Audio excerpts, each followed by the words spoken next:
बच्चों, हमने second chapter start किया था रिलेशन एंड फंक्शन। तो हमने उसके फर्स्ट एक्सरसाइज के कुछ सम किए थे। तो आज हम उसके नेक्स्ट क्वेश्चन करने वाले हैं। देखो, ये सारे जो क्वेश्चन है ना, 5th 6th 7th 8th, ये सारे क्वेश्चन सेम ही हैं। तो इसमें से मैं एक क्वेश्चन ले लेता हूँ। जैसे सपोज मैंने 6 क्वेश्चन ले लिया, तो इनमें क्या करना है प्रूव। देखो, 6 क्वेश्चन के अंदर जैसे हमारा है ए की वैल्यू दे रखी है 1 2 3, बी की वैल्यू दे रखी है 4 और सी की वैल्यू दे रखी है 5। और हमें ये वेरीफाई करना है A cross B union C equal to में A cross B union A cross C. तो इसके लेफ्ट हैंड साइड में A cross B union C लिख लिया। तो ए सेट की वैल्यू दे रखी है 1 2 3 cross B union C, B और सी की यूनियन। जब यूनियन करेंगे तो दोनों में कॉमन तो कुछ है नहीं, ये जो एलिमेंट है ये ऐसे कैसे लिखे जाएंगे। फिर इन दोनों की क्रॉस, क्रॉस का मतलब कार्टेशियन प्रोडक्ट करनी है। 1 की 4 के साथ, 1 की 5 के साथ, 2 की 4 के साथ, 2 की 5 के साथ। इस तरह से हमने ये लिख लिया। तो ये हमारी लेफ्ट हैंड साइड आ गई। अब बात करते हैं राइट हैंड साइड की। तो उसमें पहले ए क्रॉस बी निकालना है, फिर यूनियन करके ए क्रॉस सी निकालना है, ए क्रॉस सी। तो ए क्रॉस बी निकाला पहले हमने, ये एलिमेंट आ गए। ए क्रॉस सी, ए की सी के साथ कार्टेशियन प्रोडक्ट मतलब 1 5 2 5 और 3 5, ये वैल्यू लिख लिया। अब इन दोनों की यूनियन करनी है, तो दोनों में कॉमन तो कुछ है नहीं। इसका मतलब क्या, जो दोनों में अलग अलग से एलिमेंट्स हैं वो दोनों सारे के सारे ऐसे लिखे जाएंगे। तो आप अगर इन दोनों को देखोगे, लेफ्ट हैंड साइड को राइट हैंड साइड को, तो जो दोनों वैल्यूज हैं वो सेम है। तो इसका मतलब हमारी ये वेरीफाई हो गया। तो इसमें बहुत सारे क्वेश्चन हैं, तो उन सभी पार्ट्स को आपको ऐसे ही करना है। मैं पूरे पार्ट्स नहीं करवा रहा हूं, आप लोग खुद प्रैक्टिस कीजिएगा इनकी। तो अभी हम इसका नेक्स्ट क्वेश्चन करते हैं। जैसे 9th क्वेश्चन है, इसमें क्या दे रखा है, A and B are two sets given in such a way that A cross B contain 6 element. देखो, ए क्रॉस बी में अंदर 6 एलिमेंट है। If 3 element of A cross B are, देखो इसके 3 एलिमेंट्स दे रखे हैं हमें, और दूसरी जो 3 एलिमेंट बच गए ना वो फाइंड आउट करने हैं।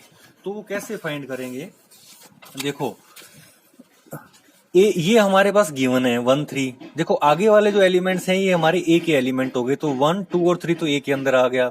बी के एलिमेंट्स कौन से होंगे, 3 और 5, 3 3 5 3। तो 3 दो बार लिखने की जरूरत नहीं है, एक ही बार लिख दिया। तो ए क्रॉस बी जब हमने इस पे डिफाइन करा तो ये बना 1 का 3 के साथ, 5 के साथ, 2 का 3 के साथ, 5 के साथ, 3 का 3 के साथ और 5 के साथ। हमारे पास 3 एलिमेंट ये गिवन थे और 3 एलिमेंट और आ गए। तो वो 3 एलिमेंट्स कौन से आए हैं, वो 3 एलिमेंट आए हैं इसके अंदर ये वाले। ठीक है, तो 3 ही एलिमेंट हमें फाइंड आउट करने थे, क्योंकि उसने यहाँ पे डिफाइन किया था कि ए क्रॉस बी के अंदर ऑलरेडी 3 एलिमेंट हमारे को गिवन है। ठीक है, तो बाकी जो एक लास्ट वाला क्वेश्चन है 10th क्वेश्चन, ये आप अपने प्रैक्टिस करेंगे। तो एक अब हम अगली एक्सरसाइज स्टार्ट करने जा रहे हैं जिसका नाम है रिलेशन। तो रिलेशन क्या होता है, देखो कोई ना कोई रिलेट करता है। जैसे आपने एग्जांपल देखोगे यहाँ पे, is father of, is mother of, is brother of. जैसे हमारे फैमिली में रिलेशन होते हैं, वैसे ही यहाँ पे भी रिलेशन डिफाइन कर रखा है। तो रिलेशन को कैसे डिफाइन करते हैं, सपोज देखो ये हमारे पास एग्जाम्पल दे रखा है। ठीक है, जैसे ये for example, if we have set of children A, ये एक सेट है चिल्ड्रन का और उनके फादर्स का सेट दे रखा है, सुभाष, श्याम और Krishna. Then 3 there is a relation is child of.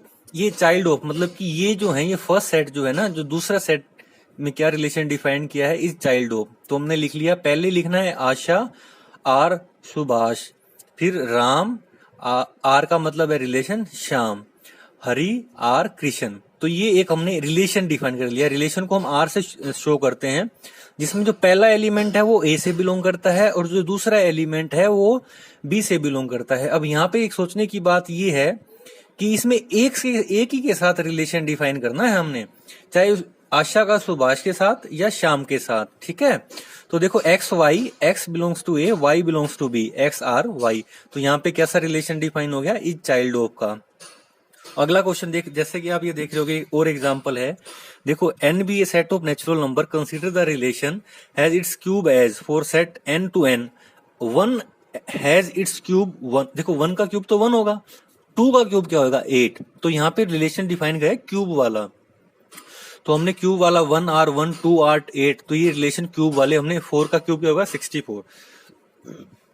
अब देखो, रिप्रेजेंट ऑफ रिलेशन 2 तरह के होते हैं, एक तो रोस्टर फॉर्म और एक सेट बिल्डर फॉर्म। देखो दोनों आप लोग पहले कर चुके हो कि सेट बिल्डर फॉर्म में क्या होता है, रोस्टर फॉर्म में क्या होता है।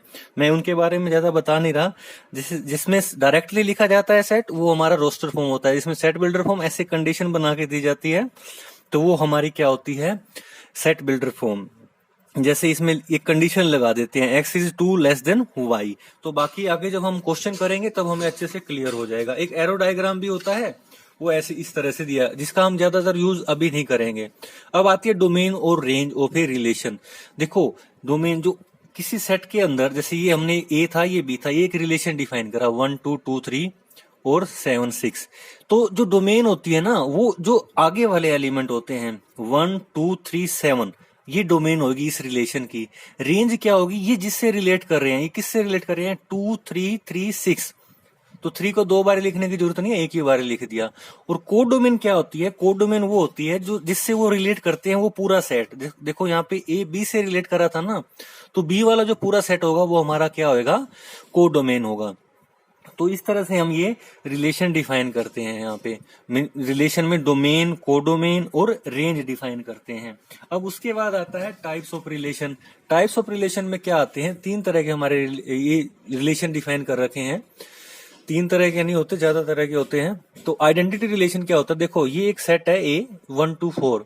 आइडेंटिटी रिलेशन क्या होगा, इसके अंदर सेम एलिमेंट है, जैसे 1 1 2 2 4 4 और कोई भी एलिमेंट ना हो, उसको हम आइडेंटिटी रिलेशन कहते हैं। दूसरा आता है यूनिवर्सल रिलेशन।